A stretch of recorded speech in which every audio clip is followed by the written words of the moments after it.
Most investors don't fail because the market collapsed or because they missed some golden opportunity. They fail because they couldn't master the one thing that matters most, their own behavior. And nowhere does that truth cut deeper than after you turn 50. If you find value in this kind of honest financial wisdom, please consider subscribing. We dig into the principles that actually matter for building lasting wealth. Charlie Munger once said something that stops most people cold when they really hear it. I could have been twice as rich if I hadn't made one dumb mistake 50 years ago. That's not drama. That's just arithmetic. Compounding works in both directions on your gains and on your stupidity. And by the time you reach 50, the mathematics of your life have shifted in ways most people refuse to acknowledge. Here's the uncomfortable reality. By 50, most of your big life moves are already behind you. Your career trajectory has been set.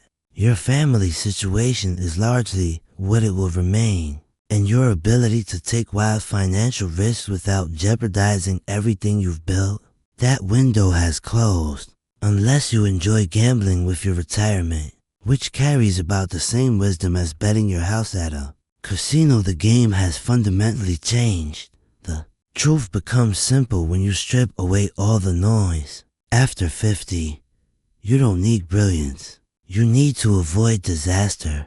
People love talking about finding the next Tesla or striking gold in cryptocurrency. Turn on financial television and you hear endless chatter about disruption, innovation, and exponential returns. That's just noise designed to keep you watching. At 50, survival becomes the real game.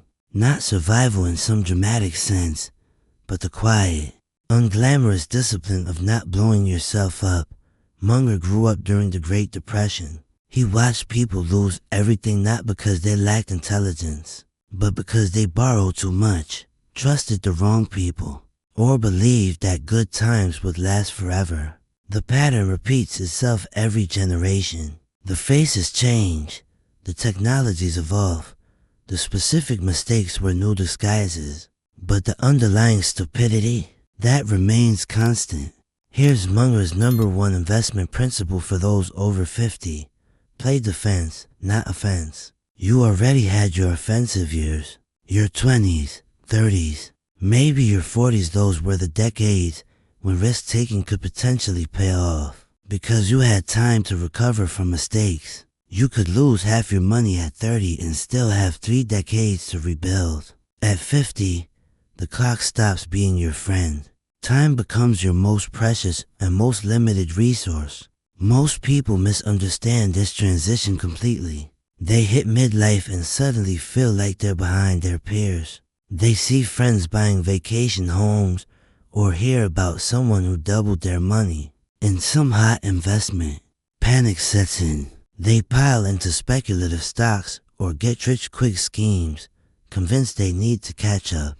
And then what happens? They go broke faster than they can update their retirement plan. What's the biggest financial mistake you've learned from so far? Comment below. I genuinely want to know what lessons have cost you the most. Let me share a story that illustrates this pattern. Munger once knew a man very bright, Ivy League education, successful career. At 55, this man decided he was behind his peers financially. He took a substantial portion of his savings and dumped it into dot-com startups in the late 1990s. Everyone around him was getting rich. Technology was the future. How could he possibly lose? By 2002, he had less than half his money left. He spent the rest of his life talking about what he almost had.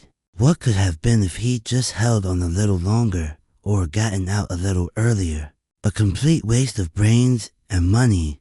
The profound irony, if he had simply parked his money in boring, reliable businesses Coca-Cola, Procter & Gamble, Johnson & Johnson, he would have been perfectly fine. Not glamorous, not exciting, but fine. And sometimes, especially after 50, fine is all you need.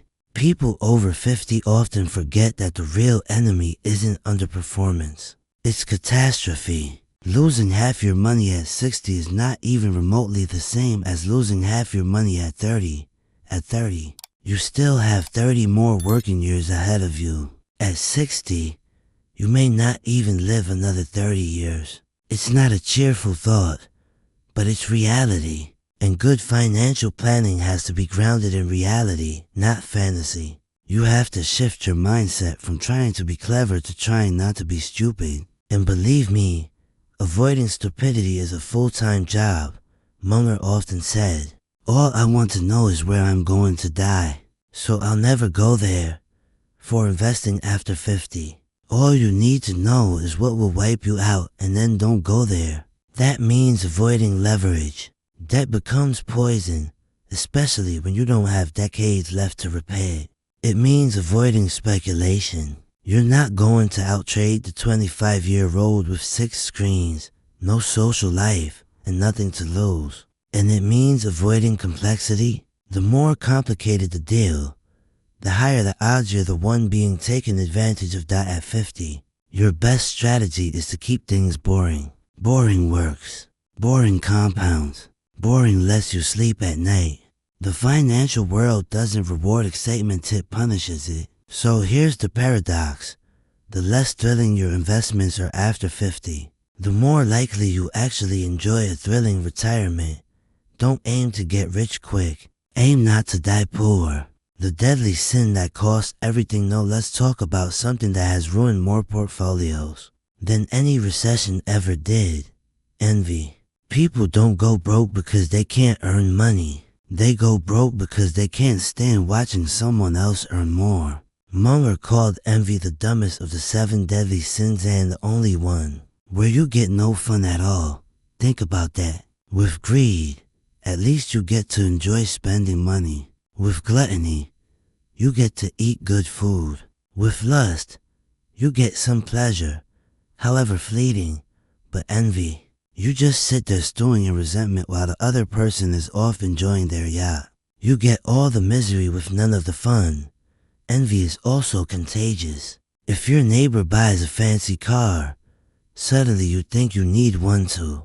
If your brother-in-law brags about a stock that went up 10 times, suddenly you're stable. Compounding investment looks like a mistake. That's when real trouble begins. Let me give you a concrete example from Munger's experience. In the 1990s, he and Warren Buffett owned boring businesses, insurance companies, a candy company, furniture stores, newspapers. Nothing flashy. Nothing that would make you sound impressive at a cocktail party. Meanwhile, Silicon Valley kids half their age were making billions seemingly out of thin air. Munger and Buffett looked stupid to a lot of people until the bubble burst in 2000. Suddenly, the same people who had laughed at their slow, boring investments were broke. Munger and Buffett were still rich, still compounding, still boring. Here's the lesson that most people miss. The game isn't about beating other people. It's about not losing yourself. Envy makes you forget that fundamental truth. Munger once knew a man who invested reasonably well for years. Steady returns, decent savings, nothing spectacular, but nothing terrible either. Then his golf buddies got rich in oil stocks. He couldn't stand being the small timer in the group anymore.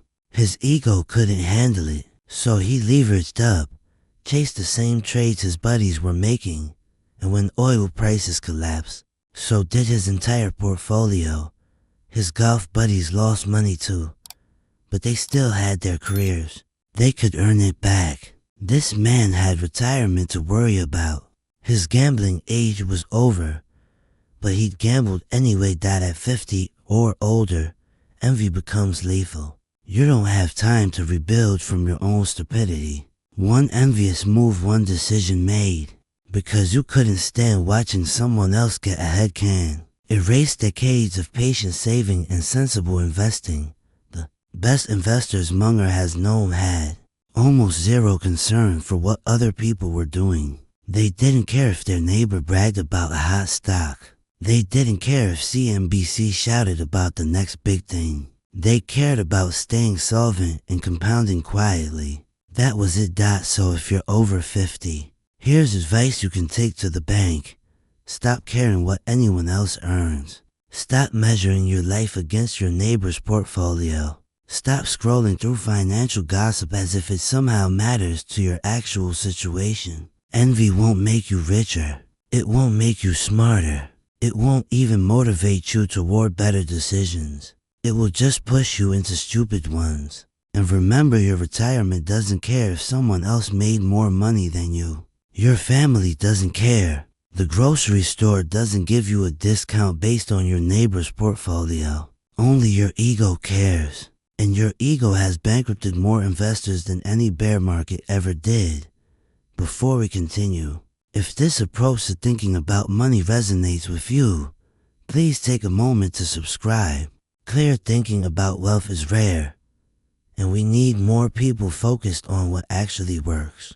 The mistake that cost Munger billions. No, Munger doesn't like talking about his mistakes, but they're far more useful to you than his successes. Everyone loves hearing about the winners. Few people stop to examine the losers. That's where the real lessons are buried, waiting for someone wise enough to learn them. Here's one of Munger's biggest mistakes. Decades ago, he bought into a company without truly understanding its long-term future. On paper, it looked cheap. The numbers were clean. Management seemed competent. All the boxes appeared checked. But he didn't think deeply enough about the actual business model and what would happen over decades. Not just quarters. The result. He made a quick profit and sold. He congratulated himself on being right. But if he'd had the patience and the deeper insight to hold that position, it could have doubled his net worth over time. That's not hyperbole or exaggeration. It's simple mathematics. Compounding doesn't forgive early exits. The mistake wasn't the initial investment.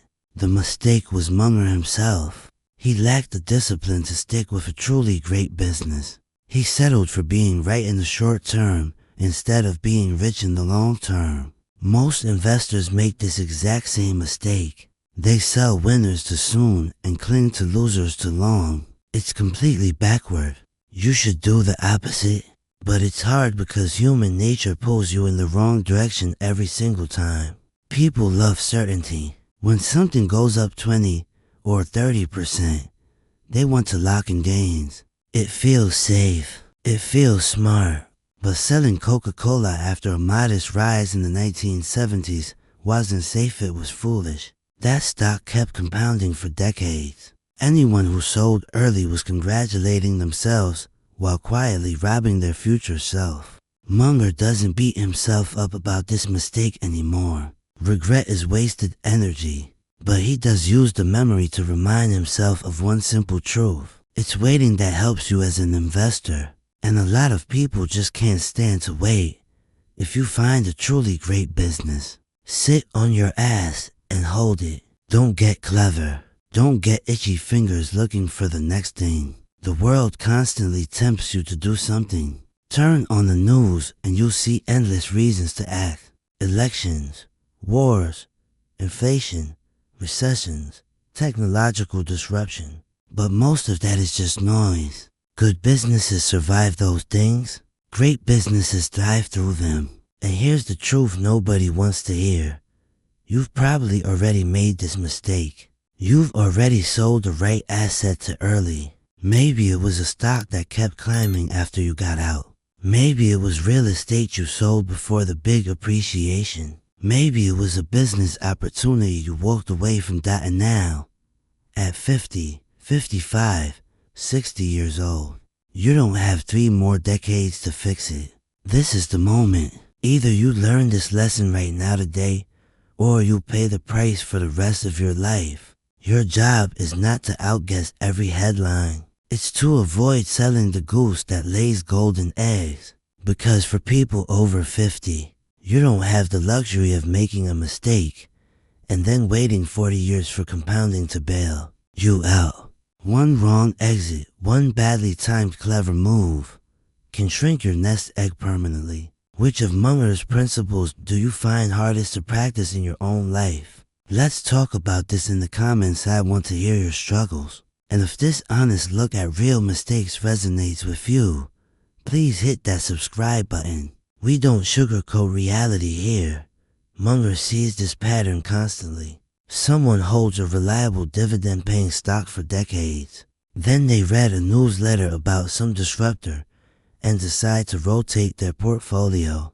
They dump Johnson & Johnson and chase a tech IPO that sounds exciting. A few years later, they're wondering why their income dried up and their account is bleeding value. The mistake isn't failing to predict the future. Nobody can do that. The mistake is abandoning what works in pursuit of what excites you. Excitement is a terrible investment strategy. So here's the takeaway. It's not brilliance that makes you rich over time. It's endurance. It's the ability to hold on when everything around you is tempting you to let go. If you're over 50, you simply can't afford to repeat this mistake. When you find a business that will still be making money 20 years from now, hold it. Sit still. Don't sabotage yourself by trying to be clever. In the end, the market rewards the patient, not the excitable. The dangerous illusion of knowing Munger became wealthy by being consistently not stupid, not by chasing brilliance. The older he got, the more he realized this fundamental truth. Most people are far too confident in their own opinions, and the market punishes that kind of arrogance sooner or later.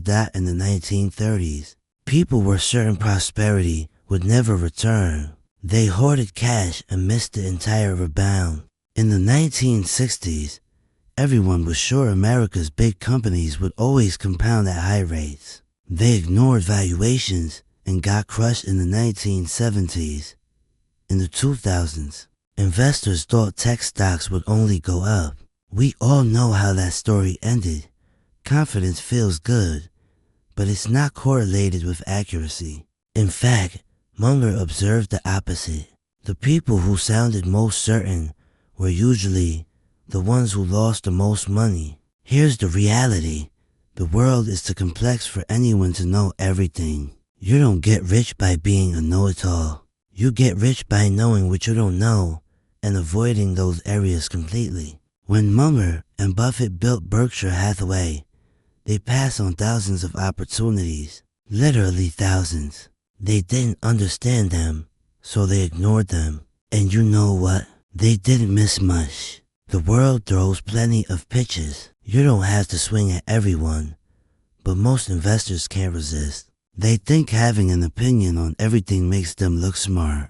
They'll tell you where oil prices are going, what interest rates will be next year, and how some new startup will revolutionize everything. What they don't tell you is that 90% of those opinions will be completely wrong. At over 50. This character flaw becomes more dangerous. You don't have the same margin for error as a young gambler just starting out.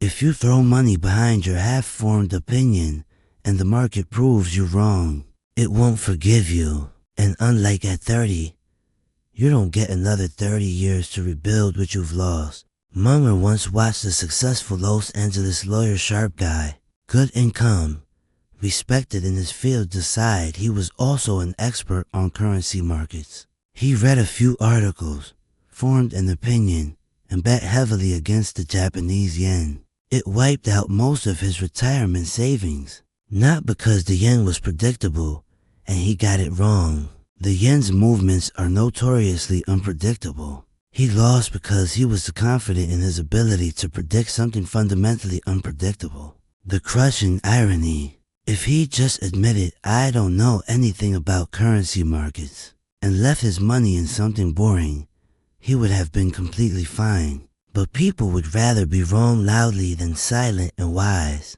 Here's what Munger recommends. Develop the courage to say, I don't know. It's a rare and genuinely valuable character trait.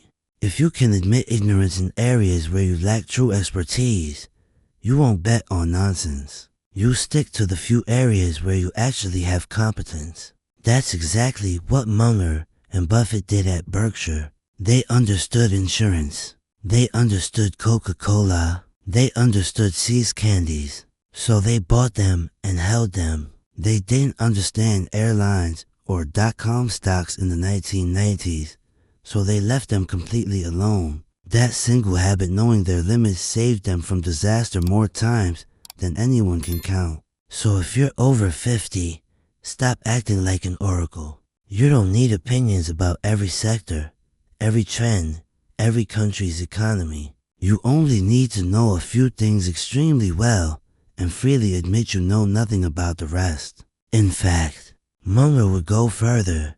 The more certain someone sounds about the future, the faster you should run in the opposite direction. Owners versus employees. The mindset that changes everything. Of the biggest divides Munger has observed in life is between people who think like employees and people who think like owners. And it has nothing to do with job titles or the size of paychecks. It's entirely about mindset. Most people, even very intelligent ones, spend their entire lives playing career games. They optimize for promotions, titles, and perks. They spend years trying to impress bosses they don't even respect. They polish resumes instead of building actual wealth. That's careerism, and it's a trap that catches most people. When Munger and Buffett built Berkshire, they didn't care about looking important. They cared about owning things that made money while they slept. See's Candies, Coca-Cola, insurance companies. These assets didn't care whether they had impressive titles. The businesses just sent checks month after month, year after year. Meanwhile, Munger watched brilliant lawyers, bankers, and executives waste decades climbing corporate ladders. They earned high incomes, but owned nothing that worked for them independently. The minute they stopped showing up to work, the money stopped too. That's not real wealth. That's just a high-class treadmill. If you're over 50, this lesson matters more than almost anything else. You don't have endless time left to keep trading your hours for dollars. Eventually, your energy runs out. Your health begins to falter. The treadmill stops whether you want it to or not. So ask yourself honestly, do you own anything that works for you when you're not working? Real estate that pays rent, stocks that pay dividends, a business stake that keeps earning whether you show up or not. If the answer is no, then you're not really investing. You're just extending your career under a different name. Careerism also fundamentally clouds judgment. Employees think about pleasing bosses and navigating office politics. Owners think about surviving economic reality and generating returns. That's a massive difference in perspective. If you're over 50 and still living paycheck to paycheck, no matter how high that paycheck might be, you've probably been thinking like a careerist for too long. You've optimized for the wrong game entirely. The good news, you can still shift your thinking. Stop caring about titles. Stop caring about what colleagues think of you. Start caring about ownership. Buy boring, durable businesses through index funds or individual stocks. Live below your means. Build ownership stakes instead of wasting money trying to look successful to people who don't actually matter. It's acquired a game. Nobody applauds when you buy shares of Procter & Gamble. But in 20 years, those shares will still be paying you dividends when all the applause has long faded into memory. Careerism fades. Ownership compounds.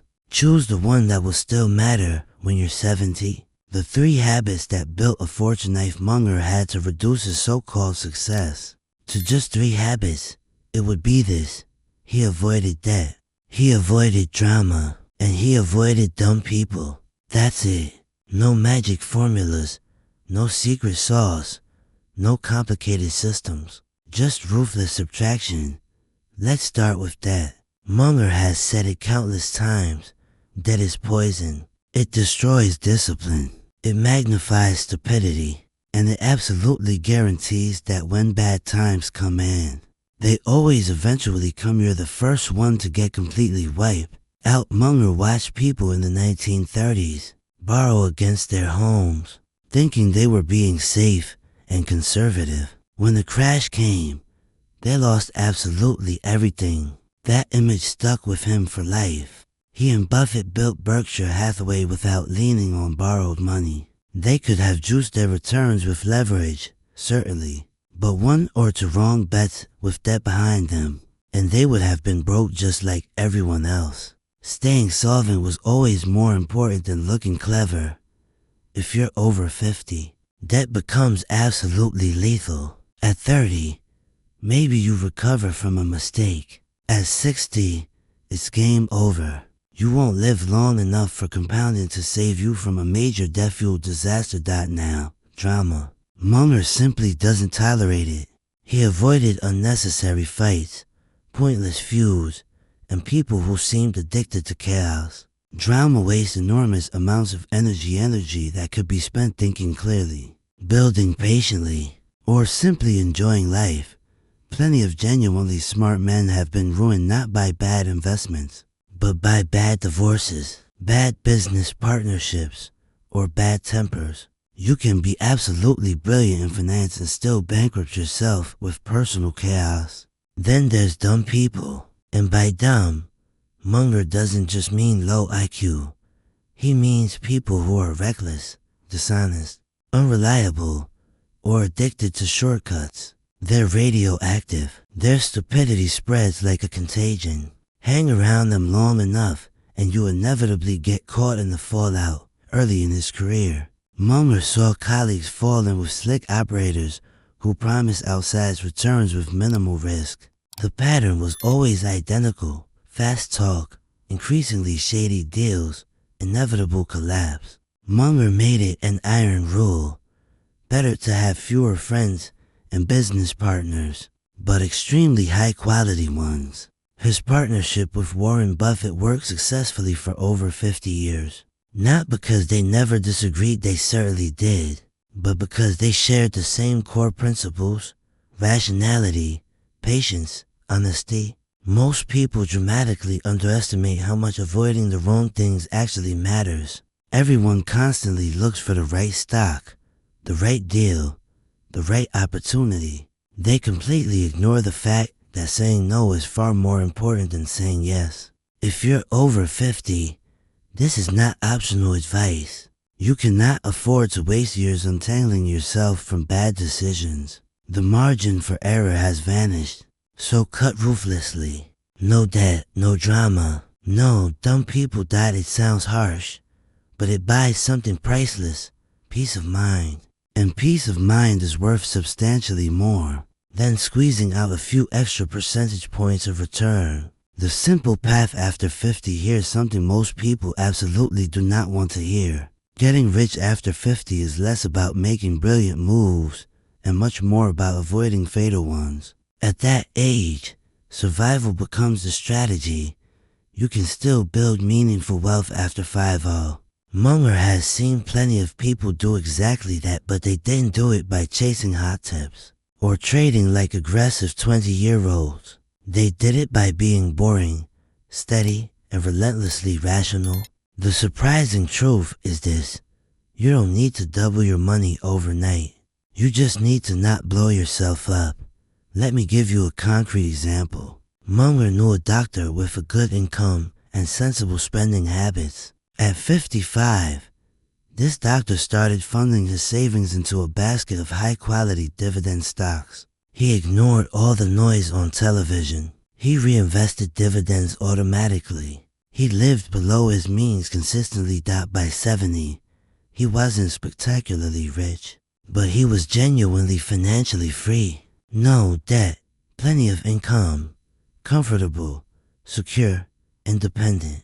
Now compare that to another man, a sharp entrepreneur who thought he was behind where he should be. At 52, he dumped his savings into speculative real estate deals, leveraged to the absolute hilt.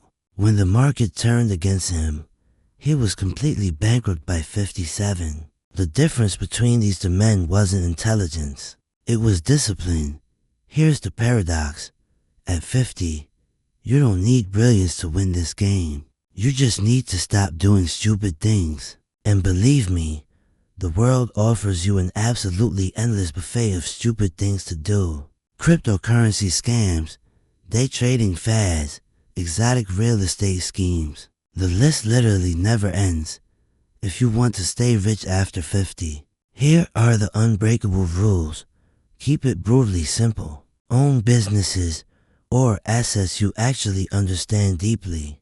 If you can't explain it to your spouse in 60 seconds, you probably shouldn't own it. Preserve capital above almost everything else. Every dollar you lose at 60 is far more expensive than every dollar you lost at 30. Play pure defense. A steady 7% compounded over 15 years is an absolute miracle at 50. It doubles your money, then doubles it again. Most people over 50 completely forget this fundamental truth. You don't have to be spectacular. You just have to be solvent and patient. The world has a remarkable way of rewarding the ones who simply endure. The truth is, Munger didn't plan to become a billionaire. He just avoided stupidity consistently enough that compounding did the heavy lifting over decades. He wildly overshot any goal he'd set for himself. That's the game when you play it right. So if you're over 50 and worried that it's too late, stop panicking immediately. You don't need to reinvent yourself. You don't need to find the next big thing. You need patience, radical simplicity, and durability. The final truth, if you want one blunt truth to end on, here it is. If you're not spending less than you earn, nobody can help you. Not Munger, not Buffett, not the smartest financial advisor on the entire planet. The laws of arithmetic don't care about your feelings. They don't care about your lifestyle or your social status. They don't care about your excuses or explanations. If more money flows out than flows in, the end result is mathematically guaranteed. You will eventually go broke. Munger has watched people with six-figure incomes live like paupers in old age because they couldn't resist spending everything they made and then some. And he's watched modest earners die comfortable and independent because they lived simply and invested consistently for decades. That is not about intelligence. It's not about opportunity or luck. It's purely about behavior. Overspending is the single fastest way to ruin any investment plan, no matter how brilliant. If you keep digging the financial hole deeper every month, compounding starts working against you instead of for you. At over 50, the consequences become dramatically sharper. You don't get to make infinite mistakes anymore. You don't get to start over every decade.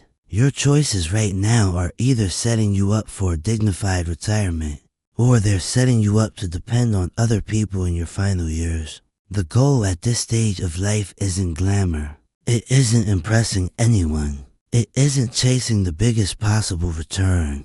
The goal is dignity, independence, knowing with absolute certainty that you won't have to beg your kids for money or work until the day you literally drop dead.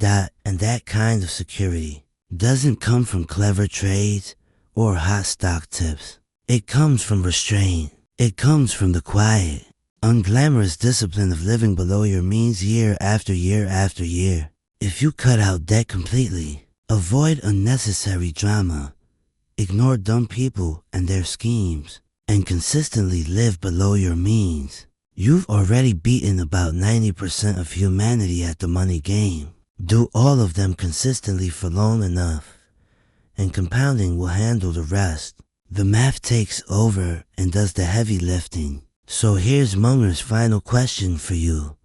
When you're 70 years old, do you want to be envying your neighbor's toys and vacations? Or do you want to be enjoying your own freedom and independence? The choice seems obvious when you state it that clearly. The execution, unfortunately, remains rare.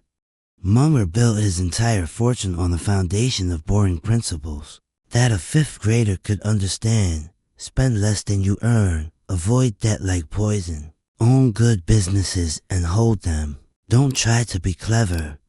Don't envy others. Don't hang around destructive people. Stay rational when everyone else is losing their minds. That's it. That's the secret.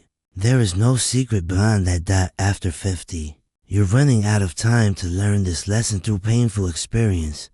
You need to absorb it now, internalize it completely, and act on it consistently for whatever time you have remaining. The financial world will keep screaming at you.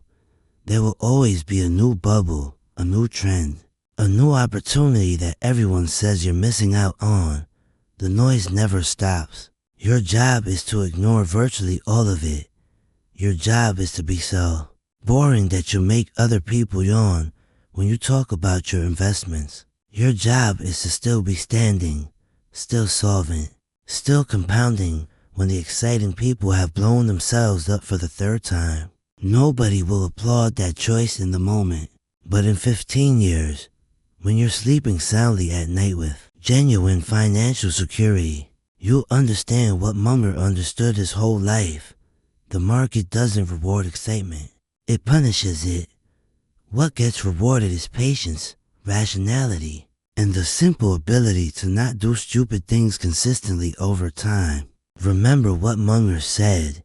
It's waiting that helps you as an investor, and a lot of people just can't stand to wait. Most of investing is simply avoiding stupidity rather than seeking brilliance. Most of financial success is avoiding disasters rather than hunting for home runs. Most of living well is avoiding destructive behaviors rather than finding some optimal life hack. This is especially true after 50 because your margin for error has essentially vanished. At 25, you can be stupid a few times and still recover.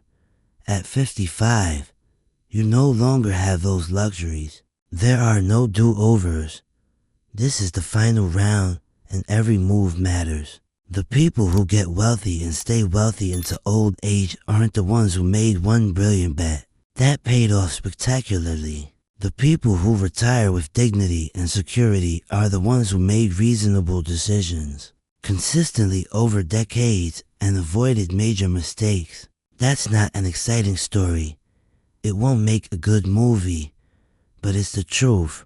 And if you're over 50, the truth is what you need to hear, not fantasies about getting rich quick. Munger's whole philosophy can really be distilled down to this. Be rational in an irrational world. Be patient in an impatient world. Be disciplined in an undisciplined world.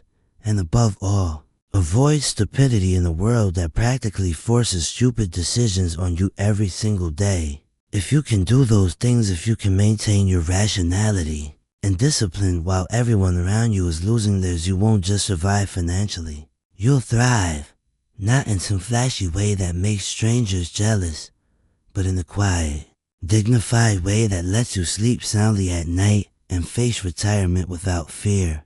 That's what real wealth looks like, not yachts and mansions necessarily, though those are fine if you can genuinely afford them. Real wealth is having enough to be independent, enough to be generous, enough to stop worrying, enough to focus on what actually matters in life. Money is simply a tool that, if managed properly, can buy you the most precious things: time, freedom, and peace of mind. Munger figured that out early and never forgot it. He made plenty of money, far more than he ever needed or expected. But that was almost a side effect of planning the game correctly. Over a very long time, his real achievement wasn't the billions in the bank. It was the ability to live exactly as he wanted, with complete independence. Right up until the end of his life at 99 years old. That's the prize worth aiming for after 50. Not maximum wealth, but maximum independence and peace of mind. If this perspective on building real, lasting wealth has resonated with you, please subscribe right now and tell me in the comments, what principle from Munger's philosophy will you commit to starting today? What will you stop doing? And what will you start doing differently? I'm reading every comment. The choice is yours. The math doesn't care about your feelings, but it will absolutely respond to your behavior. Choose wisely. Your future self is counting on you. Stay rational, stay patient, stay boring, and above all, stay solvent. That's Charlie Munger's wisdom for building wealth after 50.